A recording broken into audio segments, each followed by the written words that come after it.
Eh bien, donc on souhaite encore la bienvenue à tous ceux et celles qui sont présents avec nous ce soir. On vous remercie d'avoir pris le temps de votre journée occupée pour écouter le message, la bonne nouvelle que Dieu a pour les impies comme nous. Alors avant de débuter, avant que Dieu vous parle, on va lui parler par la prière. Dieu notre Père, on s'arrête de nos vies occupées pour devenir devant ton saint trône et te remercier premièrement pour tes bontés envers nous, pécheurs, une autre journée non méritée. On te remercie pour nous préserver jusqu'à ce temps-ci. On te remercie pour une autre opportunité de partager la bonne nouvelle de la venue de ton Fils dans ce monde, ton Fils bien-aimé qui a été offert à la croix du Calvaire, un sacrifice pour le péché.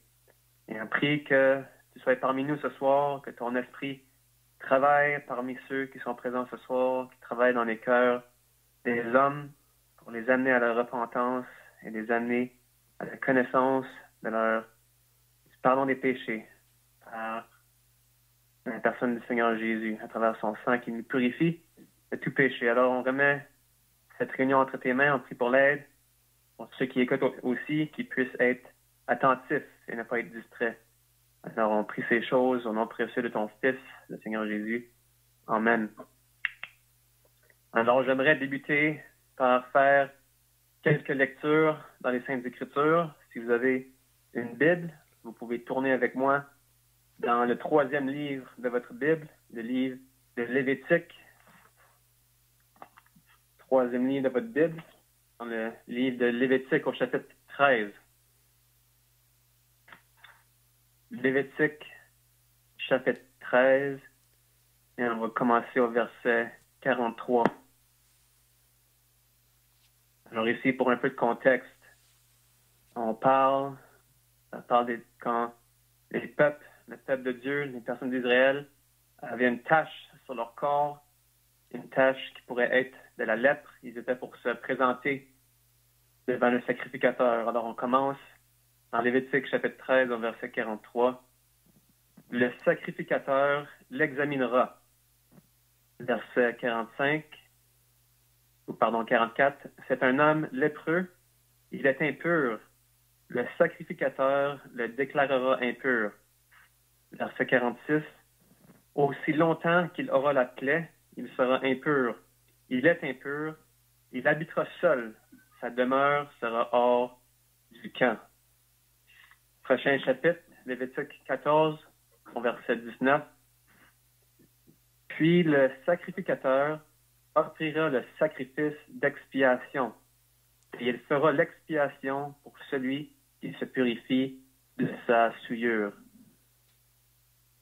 Maintenant, 2 autres lectures, une dans le livre de l'Épître aux Hébreux, dans votre Nouveau Testament, vers la fin de votre Bible. L'Épître aux Hébreux au chapitre 4. Hébreux chapitre 4, et verset 14. On va lire ainsi. Puisque nous avons un grand souverain sacrificateur qui a traversé les cieux, Jésus, le Fils de Dieu. Alors ici, on parle de Jésus, le Fils de Dieu, qui est notre grand souverain sacrificateur. Et une dernière lecture plus loin dans la première épître de Jean, 1 Jean au chapitre 2.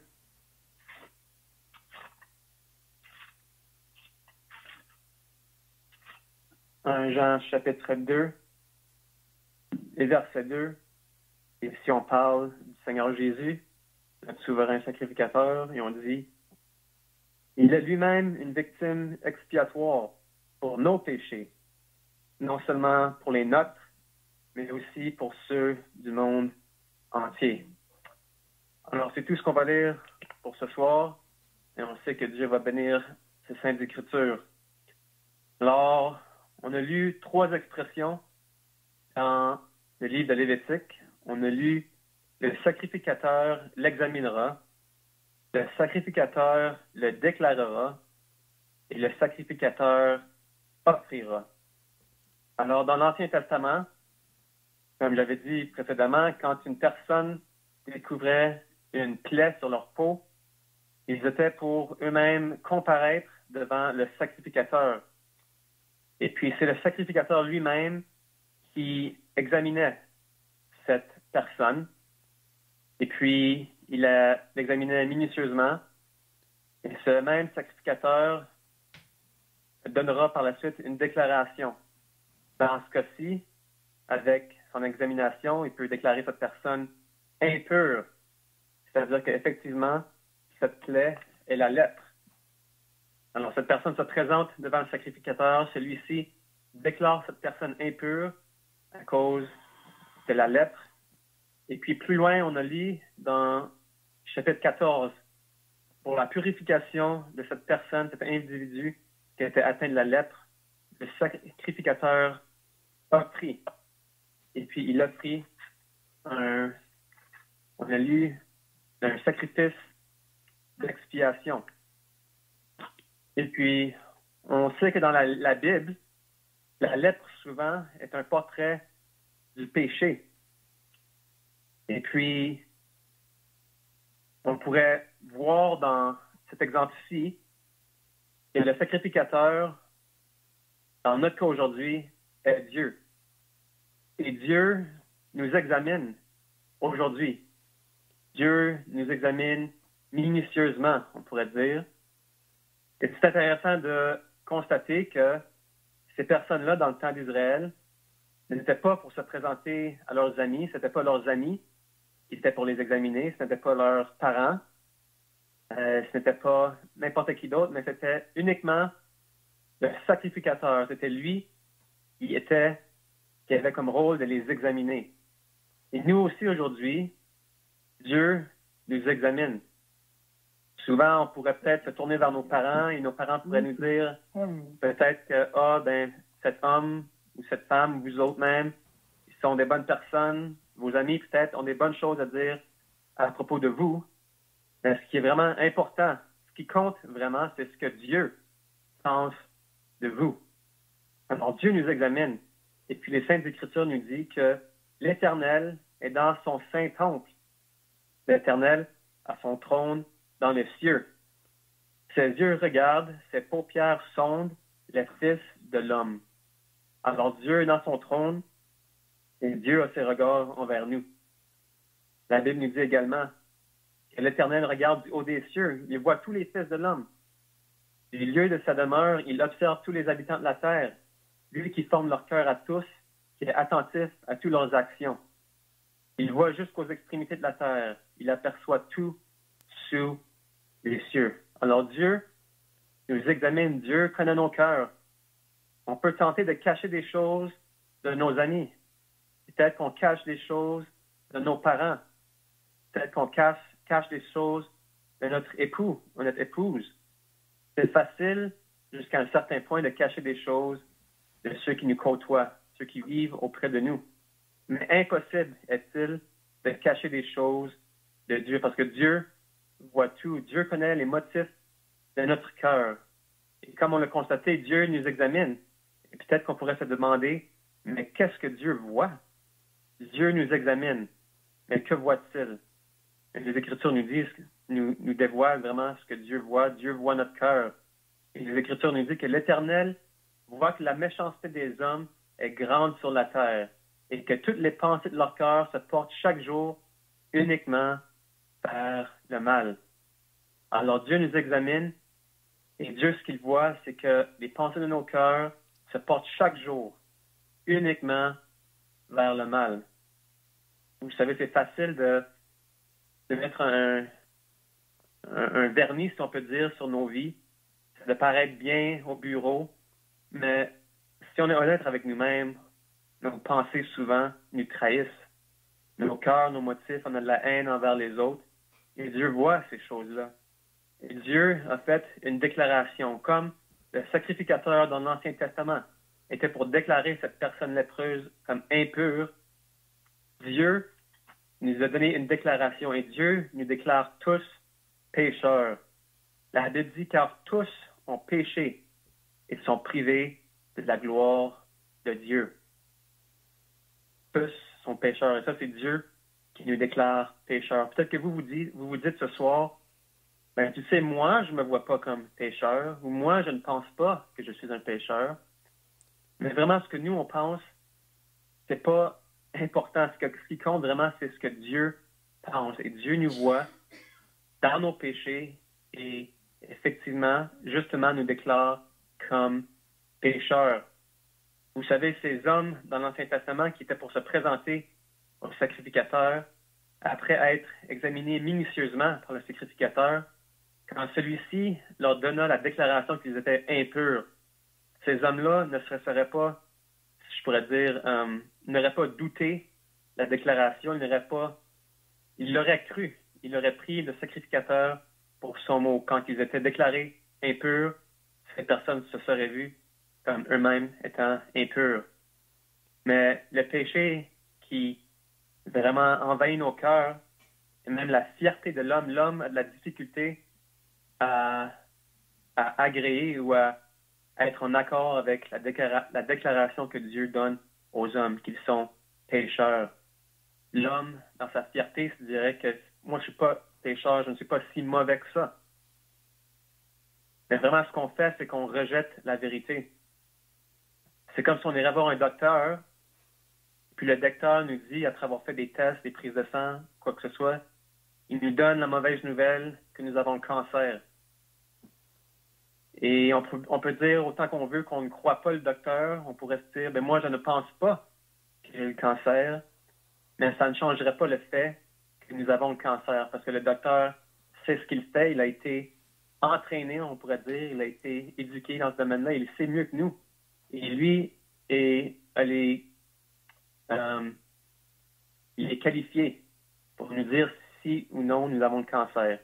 Et si un docteur nous dit qu'on a le cancer, très bien de l'écouter. Parce que si on se dit que nous-mêmes, on n'a pas le cancer et qu'on sort du bureau du docteur, ce qu'on fait vraiment, c'est qu'on nie la vérité et on rejette vraiment ce qui pourrait être un remède. Et vraiment, c'est à notre détriment. Parce que si on a effectivement le cancer et on ne cherche pas un remède, ce qui arrive, c'est qu'on va en mourir. Alors Dieu nous dit que nous sommes tous pécheurs. La Bible dit qu'il n'y a aucune différence. Peu importe d'où vous venez, peu importe votre niveau social, peu importe votre niveau d'éducation, peu importe combien d'argent vous avez dans votre caisse bancaire, peu importe si vous avez une famille ou non, si vous êtes célibataire, marié, aucune différence. Peu importe votre religion, aucune différence. Dieu voit l'homme comme une, la race humaine comme un et la déclare pécheur. Nous sommes tous pécheurs. Et la raison pourquoi c'est une nouvelle que nous devons croire, comme j'ai dit dans le cas que si on a un cancer et on réalise, on admet qu'effectivement on a un cancer, on va aller chercher un remède, quelque chose pour nous soigner du cancer. Alors ici, il faut réaliser qu'effectivement, nous sommes pécheurs. Parce que comme le cancer mène à la mort, le péché est vraiment la cause ultime de la mort. La Bible nous dit que par un seul homme, le péché est entré dans le monde. Et par le péché, la mort, et la mort est passée sur tout homme parce que tous ont péché. La Bible dit le salaire du péché, c'est la mort. Alors Dieu voit le péché comme si sérieux qu'il lui donne la peine de mort. Et on a lu dans le chapitre 13 de Lévitique, les personnes qui avaient la lèpre, vraiment, ils étaient pour habiter seuls. On lit que leur demeure était hors du camp. C'est-à-dire qu'Israël avait un camp, ils vivaient autour du tabernacle où Dieu était, et ceux qui étaient impurs, ceux qui avaient la lèpre, ne pouvaient pas vivre dans ce camp. Ils vivaient seuls à l'extérieur. Et puis ici, on peut voir une image, si on peut dire, de Dieu dans son camp, si on pourrait dire, dans les lieux célestes, dans son temple, dans les lieux au paradis, on pourrait dire. Et il dit qu'il n'y a rien d'impur qui peut y rentrer. Nous, dans nos péchés, on vit seul. On est hors du camp. Et comme il était impossible pour une personne impure de la lèpre de entrer dans le camp, il en est de même pour nous dans nos péchés. On ne peut pas entrer dans les lieux célestes où Dieu est, dans le ciel, au paradis. On ne peut pas y rentrer avec nos péchés. Et comme présentement nous sommes privés de la gloire de Dieu, la Bible dit tous ont péché et sont privés de la gloire de Dieu. Si on meurt dans nos péchés, en d'autres mots, si on meurt impur, sans avoir reçu, si on pourrait dire, le sacrifice d'expiation, ce qu'on va venir bientôt, si on meurt dans cet état-là, on va mourir et on va passer toute l'éternité dans un lieu seul, dans un lieu hors du camp de Dieu, une place que la Bible décrit comme l'enfer. Alors, voici comment sérieux est le péché, parce que le péché nous bloque d'avoir une relation avec Dieu sur cette terre, mais aussi pour l'avenir, pour l'éternité, après la mort, si on meurt dans nos péchés, si on meurt dans notre état d'impur devant Dieu. On ne peut pas entrer dans son camp après la mort au paradis. Comme la Bible dit, on va vivre seul toute l'éternité hors du camp de Dieu. Et ce serait une tragédie pour quiconque ce soir qui entend l'Évangile, de mourir dans leur péché, de mourir dans leur état d'impur, et pour toute l'éternité être dans un lieu seul, dans un lieu de tourment que la Bible décrit, hors du camp de Dieu. Alors jusqu'ici, on voit la mauvaise nouvelle, la vérité de l'état des hommes, de l'être humain. Et nous sommes pécheurs devant Dieu. Mais il y a une bonne nouvelle. Ces personnes qui avaient la lettre dans le temps de l'Ancien Testament, ils pouvaient aller voir le sacrificateur, le souverain sacrificateur, et puis lui-même allait offrir un sacrifice d'expiation. On lit au verset 19 de Lévitique 14, « Puis le sacrificateur offrira le sacrifice d'expiation. Il fera l'expiation pour celui qui se purifie de sa souillure, de sa lèpre. » Et puis, comme on l'a lu dans le livre des Hébreux, on sait qu'aujourd'hui, notre souverain sacrificateur est le Seigneur Jésus. Et comme les personnes dans l'Ancien Testament ne pouvaient rien faire pour se purifier eux-mêmes, c'est le sacrificateur qui, lui, était pour offrir un sacrifice. Il en est de même pour nous aujourd'hui. On n'a rien qu'on peut faire nous-mêmes pour nous laver de notre souillure du péché. On est incapable de rien faire pour nous sauver. Le seul, le souverain sacrificateur, lui, peut nous sauver, le Seigneur Jésus. Et on l'a lu dans la première épître de Jean. Il dit que, parlant du Seigneur Jésus, il est lui-même une victime expiatoire pour nos péchés. Alors, on pourrait définir le mot expiatoire. Je sais que ce n'est pas un mot qu'on entend souvent dans la vie quotidienne.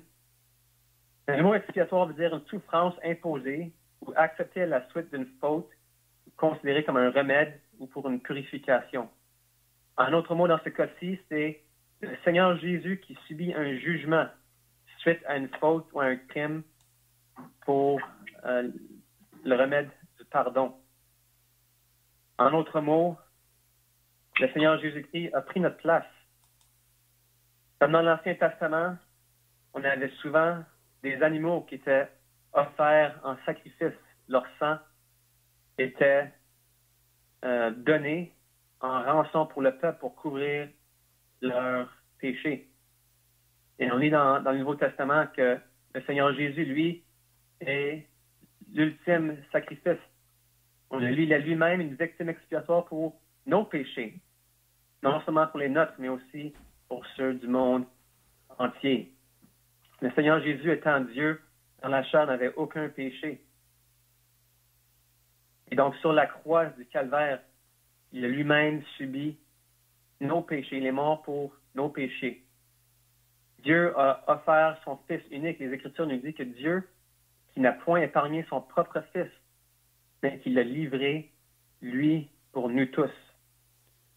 Jean 3,16, un verset très connu, il nous dit « Car Dieu a tant aimé le monde qu'il a donné son Fils unique, afin que quiconque croit en lui ne périsse point, mais qu'il ait la vie éternelle. » Alors aujourd'hui, le Seigneur Jésus ou Dieu nous examine, et il nous examine minutieusement.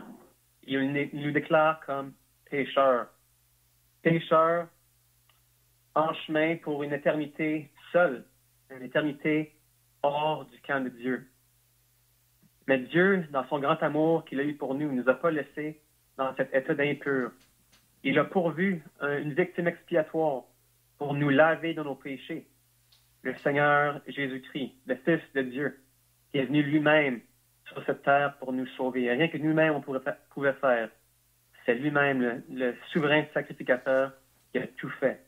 Et Dieu nous demande simplement de nous repentir, c'est-à-dire de nous mettre en règle avec Dieu, croire le diagnostic que Dieu donne envers nous, que nous sommes pécheurs, et de croire le diagnostic ou le remède que Dieu a pourvu son Fils, le Seigneur Jésus. Les Écritures nous disent que le sang de Jésus, son Fils, nous purifie de tout péché. Vous savez, ce soir, si vous êtes pour me demander comment est-ce que toi tu sais, Brandon, que tes péchés sont pardonnés, vous savez, je pourrais vous pointer à plusieurs versets de la Bible, mais j'aime particulièrement celui que nous avons considéré juste maintenant, que le sang de Jésus, son Fils, le Fils de Dieu, nous purifie de tout péché. Alors moi, je regarde le sang de Jésus, et puis je sais que le sang a satisfait Dieu quand ça vient au péché. Et si cela satisfait Dieu, moi je suis satisfait. Dieu a dit qu'il est satisfait avec l'œuvre de son Fils unique. C'est pourquoi qu'il l'a ressuscité d'entre les morts. On sait que le Seigneur Jésus a souffert sur la croix du Calvaire. Il a souffert injustement, mais il a souffert pour nous. Il a souffert pour nos péchés. Il est mort pour nous. Lui qui ne pouvait pas mourir étant Dieu a donné sa vie pour nous. Il a été enseveli selon les Écritures. Il est ressuscité le 3e jour selon les Écritures, prouvant que Dieu est effectivement satisfait avec l'œuvre de son Fils. Ma question ce soir, êtes-vous satisfait avec l'œuvre que le Seigneur Jésus-Christ a faite pour vous? Alors on sait que nous sommes pécheurs. On sait que nous sommes condamnés à une éternité seule hors du camp de Dieu. Mais Dieu a offert une victime expiatoire, son Fils, le Seigneur Jésus.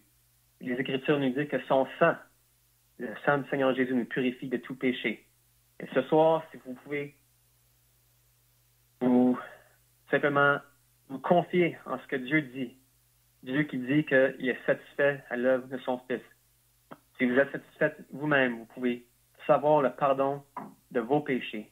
Parce qu'il y a seulement du pardon en la personne du Seigneur Jésus, lui qui a donné sa vie en rançon pour tous et qui donne vivement, qui donne gratuitement à tous le pardon des péchés en son nom. Alors encore pour terminer, le sacrificateur examine. Le sacrificateur nous déclare pécheurs. Le sacrificateur a offert, dans ce cas-ci le Seigneur Jésus, qui a offert sa vie en rançon pour nos péchés. Alors on va finir par la prière. Père Céleste, nous te remercions encore pour la personne de ton Fils, le sacrificateur, souverain sacrificateur, qui est lui-même entré pour tous dans le tabernacle céleste, par l'entremise de son propre corps, son sang. Et il est toujours à ta droite, après avoir offert un sacrifice pour le péché pour toujours, est assis à la droite de Dieu. On te remercie pour lui qui a mis fin, qui a payé la dette de nos péchés. Une dette qui était trop grosse pour nous de payer, mais lui, il l'a payé avec le prix de son sang. On réalise, Père, que nous n'avons pas les moyens efficaces pour exprimer ou expliquer ce message comme on devrait.